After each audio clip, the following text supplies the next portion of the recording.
I've always had a passion for being around and learning about animals. When I was younger, going to zoos and animal parks was always a part of my life. I wanted to share my passion with family and friends, so I started working with people that loved animals as much as I did, and my YouTube channel was born. Welcome back to my animal education series. Today I'm here with Tim at the Indianapolis Zoo. And today we're doing something a little bit different, and we have a dog here. So how is this dog helping with conservation? That's a great question, Cole. This dog is a Kangal Shepherd. They're from Turkey originally, but now they're being used in Africa to keep cheetahs away from farmers' livestock. And farmers with a couple of dogs have about a 75% reduction in livestock loss. That results in fewer cheetahs being killed by the farmers, and the only population of cheetahs anywhere in the world that's actually growing. And I was watching the talk about these dogs earlier, and how cheetahs kind of don't want to fight other predators, like lions and a dog like this. So how did choosing this breed come about? Well, the breed was picked because historically the dog breed was bred to fend off bears and wolves in Turkey. Also, they're very adaptable to different climates. In Turkey, where they're from, it gets very cold and it also gets very hot. In the Namibian desert, where the dogs are being used, it also has very wide temperature fluctuations, so the dogs are very adaptable and able to handle large predators. And what kind of livestock would these dogs be protecting? It would be goats or sheep or maybe cattle in Africa. Here in the United States, the dogs are used sometimes as well. I've seen them used with chickens or llamas, as well as goats, sheep, and cows as well. What are some of the other options that kind of came about to help the cheetahs before the dogs did?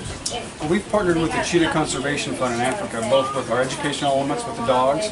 They also do many other things as well. They rescue orphan cheetahs, they remove thorny acacia shrubs and scrub and make bush blocks for fuel. And they also do lots of outreach and research and education on cheetahs and coexisting with predators in the wild. So I don't think we touched on this, but what is this dog's name? This dog's name is Ayla. That's a Turkish word that means oak tree. And how old is Ayla? Ayla is 8.5. She was born on Halloween, so she'll be 9 on Halloween this year. She weighs about 100 pounds. That's about as big as a full-grown cheetah. So usually they don't have to get into a fight with the cheetah. Just their presence, their loud, intimidating bark will keep a cheetah away.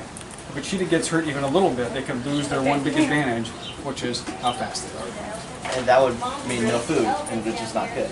Not good for a cheetah. So has Ayla ever been to Africa to help with the cheetahs?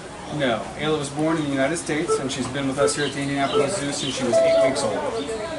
And she just kind of walk around the zoo as an education animal for the program? That's right. She actually makes people ask us questions.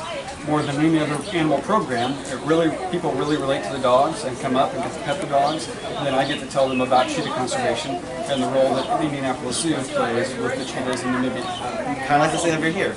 You have a dog and I'm asking you questions about the dog. Exactly. So does this dog go home with you? Actually, no. The dogs both stay here year-round. And the reason why we don't take them home is livestock guarding dogs tend to bond very closely with their flock or their family, and we didn't want the dogs to bond specifically with any one person. We want them to be out with lots of people. So what is the training process that these dogs go through?